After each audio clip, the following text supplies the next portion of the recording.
देखिए 108 का धारा लगा है, उसके बाद भी प्रशासन खामोश है।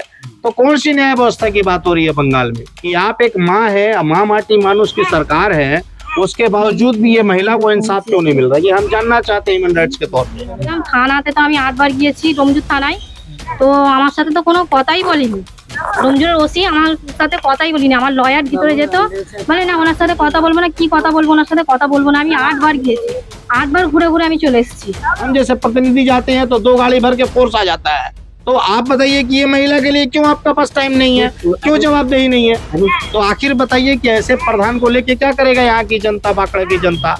আমি ন্যায় বিচার চাইছি যে আমার স্বামীকে এরকম করে প্রেসার দিয়ে মারা হয়েছে। টাকা তো নিয়েছে, নেওয়ার পরে যখন টাকাটা চাই বলে এরকম ধমকি দিয়েছে ওরা। अब आइए आपको लिए चलते हैं हावड़ा जिला के बांकड़ा बेनुबन इलाके में, जहां सोनामणि बेगम अपने पति के इंसाफ के लिए दर दर की ठोकरें खा रही हैं। लेकिन अब इस लड़ाई में नेशनल ह्यूमन राइट्स अवेयरनेस के प्रेसिडेंट फैसल खान शामिल हो गए हैं और इंसाफ के लिए लड़ रहे हैं। उन्होंने कहा कि हमारी लड़ाई इंसाफ की लड़ाई है, चाहे वो दुनिया के किसी भी कोने में हो। लेकिन पश्चिम बंगाल के अंदर एक महिला अपने पति के इंसाफ के लिए दर दर की ठोकरें खा रही हैं, जो कि बिल्कुल गलत है। हम इसकी निंदा करते हैं। हम कहना चाहते हैं कि मुख्यमंत्री ममता बनर्जी के राज में एक गांव की प्रधान के खिलाफ प्रशासन एक्शन नहीं ले पा रहा है। कानून व्यवस्था बेबस हो चुका है। पुलिस स्टेशन में शिकायत दर्ज नहीं हो रहा है। क्या बंगाल ऐसे तरक्की करेगा? आखिर एक महिला को कब इंसाफ मिलेगा? 2 यतीम बच्चों की परवरिश कौन करेगा? दरअसल आपको बता दें कि पिछले साल 27 दिसंबर को मरहूम मोहम्मद सुल्तान उर्फ चांद ने जहर खाकर आत्महत्या कर लिया था। उनकी पत्नी सोनामणि बेगम ने बताया कि उन्होंने अपनी जिंदगी के आखिरी लम्हे में बताया कि रानू बेगम के साथ उसके संबंध थे। रानू बेगम गांव की प्रधान टुकटुकी बेगम की बहन है। मेरे हस्बैंड एक प्रमोटर थे और इसीलिए मेरे पति को रानू बेगम ने अपने जाल में फंसाया और पैसे मांगे। इसके बाद मेंटली टॉर्चर झेलने के बाद आखिरकार मेरे पति ने आत्महत्या कर लिया। जब हमने स्थानीय थाने में शिकायत दर्ज कराया तो हमारी शिकायत नहीं ली गई। बाद में हुगली जिला के पांडुआ थाने में हमने FIR दर्ज कराया है। हमें हैरेस किया जा रहा है। रानू बेगम के कारण मेरे 2 बच्चे यतीम हो गए हैं। हम इंसाफ के लिए जब पुलिस स्टेशन जाते हैं तो हमें वहां से भगा दिया जाता है। प्रधान के लोग हमें धमकियां दे रहे हैं। हमारे घर पर अटैक करने की कोशिश की जा रही है। हमारे जान को खतरा है।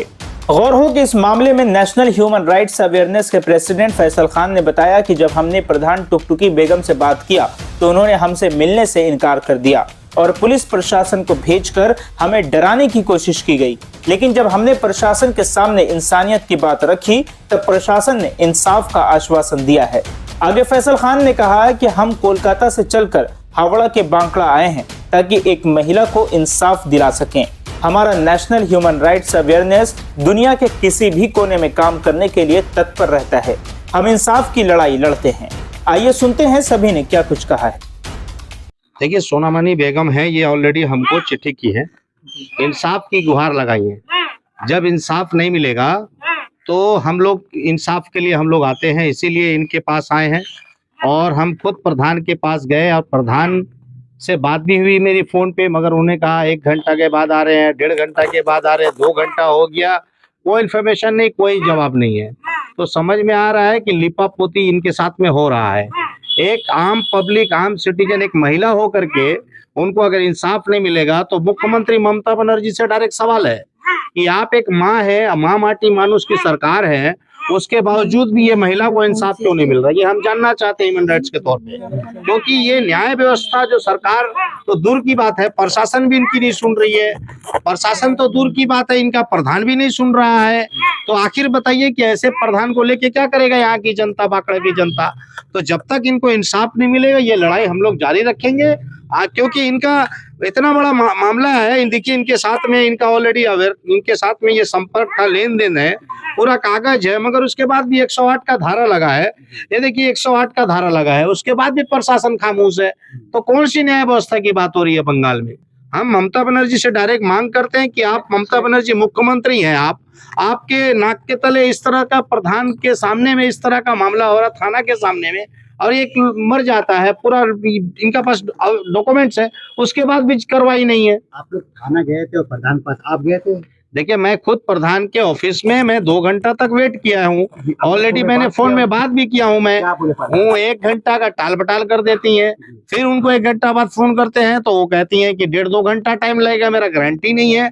तो प्रधान को खुद हम जैसे प्रतिनिधि के साथ में जो हम खुद चल करके आए हैं कोलकाता से, उनको हमारे लिए वक्त नहीं है, तो आम जनता के लिए उनके पास क्या वक्त होगा। डोमजूर थाना पड़ता है, फाड़ी है, फाड़ी भी है। अभी फाड़ी थाना से भी मेरे ऑफिसर लोगों से बात को इन्फॉर्मेशन दिया, तो ऑफिसर लोगों तो उन प्रधान का कॉल आ जाता है कि भैया वो प्रधान के ऑफिस में कुछ लोग जमा हुए हैं, तो प्रशासन 2 गाड़ी भर के आ जाता है। मगर एक विक्टिम्स के लिए एक 8 बार थाना गई है, मगर उनके लिए कोई गुहार नहीं सुना जा रहा है। मगर एक प्रधान का कॉल चला जाता है कि मेरे ऑफिस में कुछ लोग आ गए हैं, तो आप जल्दी से तो 2 गाड़ी हाय हाय करके फोर्स के साथ, पैरामिलिट्री के साथ में फोर्स में आ जाते हैं। आप पूरा लाठी लेकर के, डंडा लेकर के हाजिर हो जाते हैं। तो आप जब एक प्रधान के ऑफिस में अगर लोग जाते हैं सवाल पूछने के लिए, हम जैसे प्रतिनिधि जाते हैं तो 2 गाड़ी भर के फोर्स आ जाता है। तो आप बताइए कि ये महिला के लिए क्यों आपका पास टाइम नहीं है, क्यों जवाबदेही नहीं है? अरेस्ट का मांग कर रही है, ये अरेस्ट का मांग कर रही है, पेपर दे चुकी है, सारे डिपार्टमेंट को पेपर ऑलरेडी देखिए, इतना सारा डिपार्टमेंट में देने के बावजूद भी उसके बाद इंक्वायरी आज तक नहीं हुआ। हम तो वही जानना चाहते हैं कि ये जो इंक्वायरी नहीं हो रहा है, इसके पीछे राज क्या है? कहीं ना कहीं प्रधान का प्रेशर है, पॉलिटिकल प्रेशर है, क्या प्रेशर है? ये जो धारा लगा हुआ है, ये धारा के साथ में क्यों इंसाफ नहीं हो रहा है? प्रशासन खामोश क्यों है? क्या हमें लास्ट में जब सरकार या प्रशासन नहीं अगर एक्शन लेगी तो हम लोग हाई कोर्ट रेड करने पे मजबूर हो जाएंगे, प्रदर्शन करने पर मजबूर हो जाएंगे। देखिए उनको तो कहीं ना कहीं डर लगता है कि भैया इस तरह का एक्टिविटी नहीं होना चाहिए, इंसाफ के लिए, लड़ाई के लिए नहीं आना चाहिए। तो हम जैसे लोग जब आ जाते हैं तो कहीं ना कहीं पॉलिटिकल डर घबरा जाते हैं कि भैया इंसाफ के लिए एक आम जनता, एक आम महिला, एक नाबला नारी जब सामने आ रही है, जो एक बेवा है, उसको अगर इंसाफ प्रशासन नहीं दे पाएगी तो किसका प्रोटेक्शन दीजिएगा आप उनको प्रोटेक्शन देने के बजाय आप प्रोटेक्शन आप ऑफिस को दे रहे हैं, तो इनको प्रोटेक्शन कौन देगा? इनका सिर्फ कौन सुनेगा? तो कहीं ना कहीं न्याय व्यवस्था पर सवाल खड़ा हो रहा है। न्याय व्यवस्था अगर इसको नहीं देखेगा तो आने वाला वक्त में आपका मीडिया के माध्यम से साफ कहना चाहते हैं कि प्रशासन अगर इनका नहीं सुनेगा तो आने वाला वक्त जरूरत पड़ेगा तो थाना घेराव करने का भी हम लोग काम करेंगे, पूरे जनता को लेकर के ये अलर्ट कर देना चाहते हैं। और जितना जल्दी इनसे मिलने का कोशिश करें, प्रधान जो यहाँ के हैं जो नहीं सुन रही है, मैं खुद कॉल किया, उनके पास वक्त नहीं है, तो जितना जल्दी वक्त निकाल करके आप हमसे राब्ता कीजिए, विक्टिम से राब्ता कीजिए, कम से कम न्याय तो कीजिए, इस पर तो विचार कीजिए, आप एक रिपोर्ट तो दीजिए। मगर कहीं ना कहीं नदारत है, कुछ दिखाई नहीं दे रहा है। तो आने वाला वक्त में इसका परिणाम मुख्यमंत्री ममता बनर्जी को देखना चाहिए कि ऐसे लोगों का, यहाँ के एमएलए, यहाँ के एमपी, जो भी यहाँ के काउंसलर हैं, उनको देखना चाहिए कि इनका ऊपर में जो अत्याचार हुआ उसको साथ देना चाहिए, ना कि इनका साथ देने के बजाय इनका खिलाफ प्रशासन को भेज दिया जाता है, डराया जाता है, धमकाया जाता है, चमकाया जाता है। तो আমার নাম সোনামণি বেগম, হাজবেন্ড ছিল প্রমোটার। তো প্রধানদের সাথে একটা দিন থাকে কাগজপত্র করার জন্য। তো ওদের সাথে পুরো একটা ঘরের মতন একটা হয়ে গেল ব্যাপার, একটা হতে হতে আস্তে আস্তে একটা রিলিজে একটা ইয়েতে চলে গেল। তো ওই জন্য ওরা টাকা পয়সা সব নিয়েছিল আমার হাজবেন্ড থেকে অনেক পয়সা করি সব নিয়েছে। নেওয়ার পরে যখন আমার হাজবেন্ড পয়সাটা চাইছে, কে পয়সা নিয়েছে? প্রধানের বাবা, হ্যাঁ, সুসাইড করেছে প্রেসারে। लोग दिसे पैसा, घर वाला दिसे, पूरा फैमिली दिसता प्रधान का पैसा मांगा था बोल के। नानू बेगम। और ये प्रधान है ना? नहीं, ये प्रधान नहीं है, प्रधान का भाभी है। अच्छा, वो आपके हस्बैंड है? হ্যাঁ, मेरा হাজবেন্ড। আমি ন্যায় বিচার চাইছি যে আমার স্বামীকে এরকম করে প্রেসার দিয়ে মারা হয়েছে। টাকা তো নিয়েছে, নেওয়ার পরে যখন টাকাটা চাই বলে এরকম ধমকি দিয়েছে ওরা। তারপরে এরকম যে রিলেশন ছিল, যে আমার কথা বলতো যে তোর বউকে এরকম বলে দেবো, তোর ওয়াইফকে এরকম সব এগুলো পাঠাবো, ফটোগুলো পাঠাবো, এ করবো, ধমকি দিত এরকম। প্রধান নাম কি আছে? প্রধানের নাম টুকটুকি, আর আনু বেগমের সাথে সম্পর্ক ছিল। থানা বলছে, আমাদের তো ফাঁড়িতে বাই পোস্ট পাঠিয়েছিলাম, থানাতে তো আমি 8 বার গিয়েছি, ডোমজুর থানায়।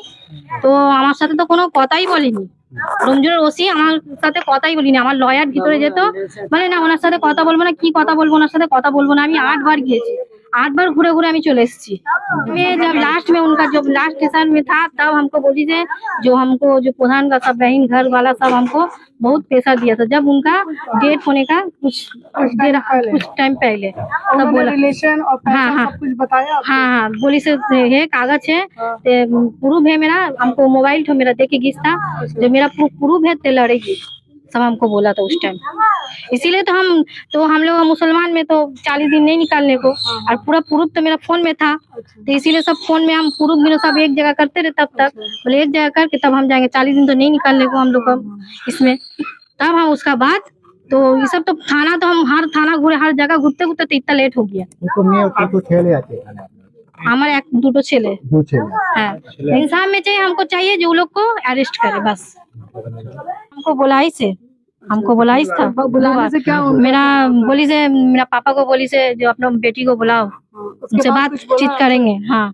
फिर मेरा मामा को भी बोली से अभी डर रहे उन लोग को जान का तो डर लग रहा जो उन लोग तो पावर में है अगर हम अकेला तो महिला है मेरा तो पापा ही खाली है और तो कोई नहीं है इसीलिए हम डर रहे আমার মেয়ের ন্যায় বিচার চাই ন্যায় বিচার চাই আমি এইটাই আমি আর কিছু বলতে পারছি না আমার যা সর্বনাশ হয়ে গেছে আমার মেয়ে আমার কাছে চলে এসেছে আমরা সব আতঙ্কায় আছি আমরা আমাদের উপরে প্রেসার প্রচুর আমাকে প্রধান ওখান থেকে ওদের যে চেয়ারম্যান ছিল ওরা আমাকে বলেছে তোর মেয়েকে নিয়ে আসবি আমার কাছে হ্যাঁ এবারে ফের আবার দ্বিতীয়বার বললো না আর একটা বিচার আছে সেই বিচারে আমরা আছি পরে তোকে আমরা বলবো মেয়েকে কখন পঞ্চায়েতে আনতে হবে এই বলে আমাকে ছেড়ে দিল আমার মামাকেও বলেছে আমার বড় যে সোনাকে বলেছে তোমার ভাগ্নিকে নিয়ে আসবে এটাও বলেছে তোমার ভাগ্নিকে মানা করে দাও কেস মানা করতে করে দাও